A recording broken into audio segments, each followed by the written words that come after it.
Sa paaralan ng Bartolome Sanggalang National High School, ang graduation ng grade 12 ay malapit na. Habang ang mga mag-aaral ay handang-handa na para sa araw na ito, ang kanilang sigla ay di matatawaran.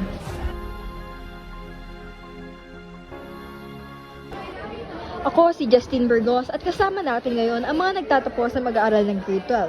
Habang ipinagdiriwang natin ang kanilang pagtatapos, narito ang isang maikling pagtalakay tungkol sa kahalagahan ng araw na ito. Ang nalalapit na graduation ng grade 12 ay hindi lamang isang seremonya.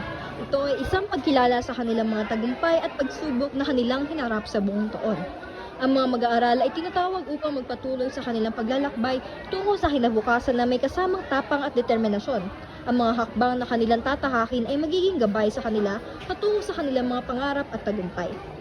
Ang pagtatapos ng grade 12 ay isang napakahalagang yugto sa buhay ng mga mag-aaral. Sa ganitong pagtitipon, ang mga mag-aaral ay tumatanggap ng kanilang mga diploma bilang patunay ng kanilang tagumpay sa larangan ng edukasyon. Ito ay isang pagkakataon upang ipagdiwang ang kanilang pagsisikap at tagumpay kasama ang kanilang mga kaibigan, pamilya at mga guro. Mga inspirasyon sa kanilang paglalakbay tungo sa kinabukasan, ang pagtatapos ay hindi lamang isang seremonya, kundi isang pagninilay-nilay sa mga natutunan at karanasan na magiging gabay sa kanilang hinaharap. Narito ngayon si Jake Domingo na ating makapanayam sa araw na ito.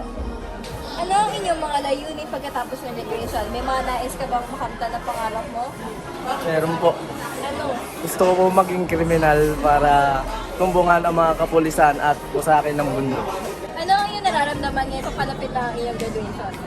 Hindi ako makapaniwala dahil 3 taon na akong nasa senior high school. Sa paglubog ng araw, isang bagong simula ang nagsusuntay. Ang graduation ng grade 12 ay simula lamang ng mas malaking tagumpay. Ako si Justin Burgos, nagpapaalam mula sa Bartolome Sanggalang National High School.